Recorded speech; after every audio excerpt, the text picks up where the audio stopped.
wasn't fully shared by the general public, and we see some of the concerns about the change in water rates over the last few years as reflective of the fact that the public doesn't fully trust the city to be making those investments in the smartest way possible, but also, I think even more importantly, doesn't value that level of investment in the same way or in as great a way as is necessary to make the investment that will provide full insurance. And I think the same analogy will hold true about climate change. And I think, unfortunately, that is why we are never going to be able to have, I think, a fully far-sighted public policy. It is always going to be in some way reactive, always in some way informed by the experiences of people and how long-term threats get brought home in the short term, which is why I think Katrina led us all to think much more about climate change, which is why issues in our water supply led us historically to think more about our water supply, which is why outbreaks of disease lead us to think more about public health policy. And so we're never going to break out of that. So the best way forward, I think, is simply to institutionalize the kind of risk analysis, the kind of long-term vision that keeps, as much as we can, the right options, the right projections, and the right policy choices front and center, which is why, as was mentioned earlier, the mayor endorsed the idea, and we've enacted into law, the process of making my office a permanent part of city government and putting into place a system whereby we renew every 4 years a 20-year plan for New York City. I don't think we kid ourselves that it will always have the same force or the same focus as PlaNYC did in 2007. But the hope is that with that kind of analysis, that kind of good housekeeping, and the fact that always having a strategy on hand should allow us, number one, to make the right long-term decisions when resources allow, and number two, to allow us to react to changes in that risk assessment and the risk appetite of the populace in the smartest way possible. Thank you.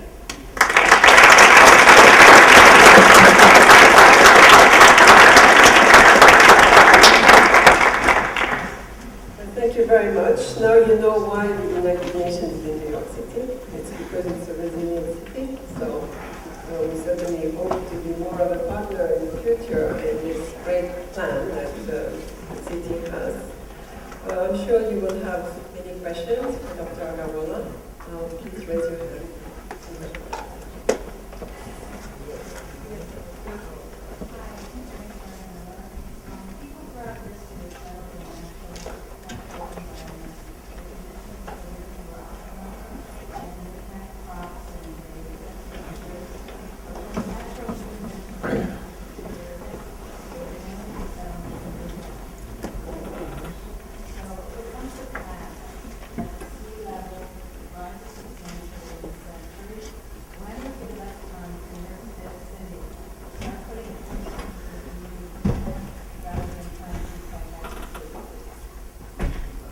The right day for that is probably one day when Westchester County isn't looking. One of our issues, of course, is that we don't have anywhere to go. And so the other way to think about it is Plan B, as we all move to Albany. And I think that is why we actually, yes, individuals can do it. And we can, and we probably will at some point, have to think very seriously about how the current flood maps are drawn and how that affects building in those parts of the city that are most prone to flooding. But I have to say I'm far more worried about the kind of incidences that might happen on an occasional basis, but with catastrophic impacts on the city's ability to function. So the widespread flooding in the subway system, for example, we experienced it 15 years ago with the big nor'easter. A couple of years ago we had a problem where the rain flooded out the E-train in Queens for several days. Building in the kind of resilience that will allow us to recover from that kind of event as quickly as we can today recover from a snowstorm, I think is really the right way forward.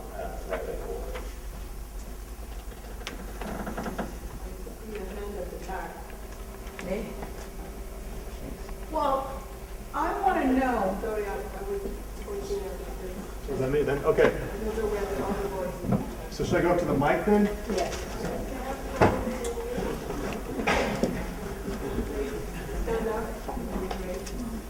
Working, testing. Hi. So hi, thank you very much.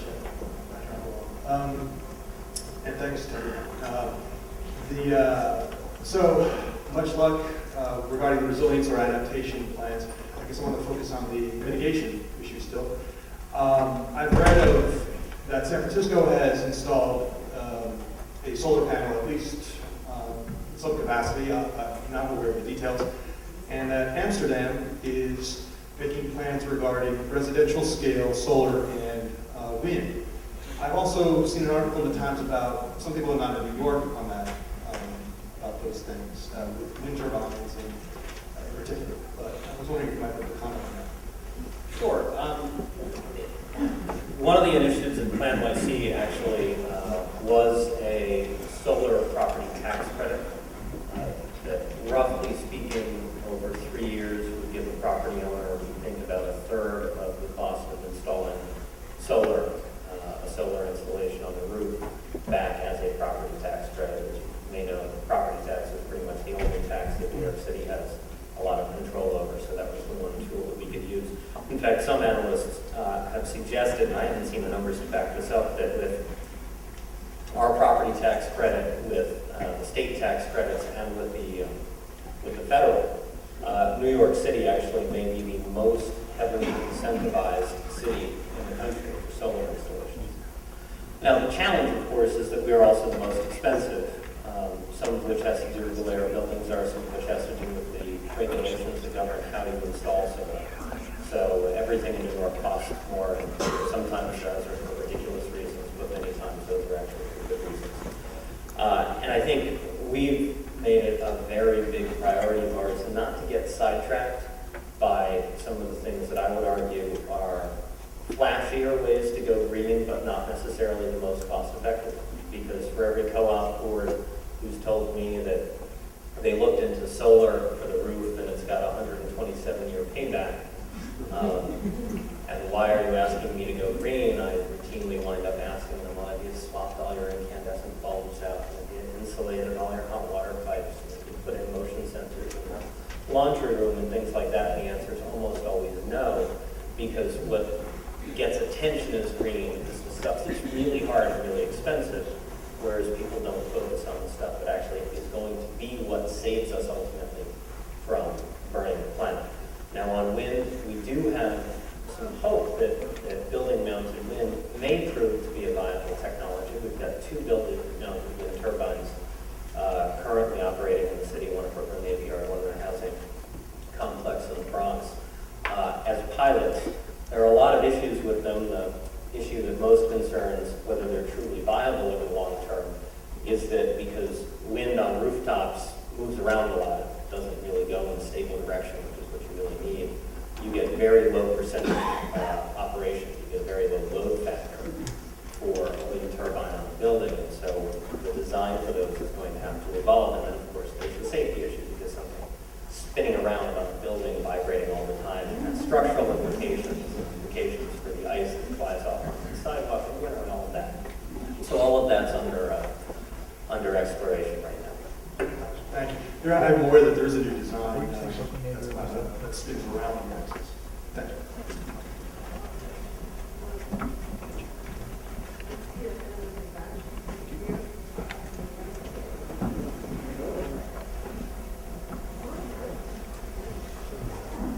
Hi, Camden Moore, graduate student at Pratt Institute.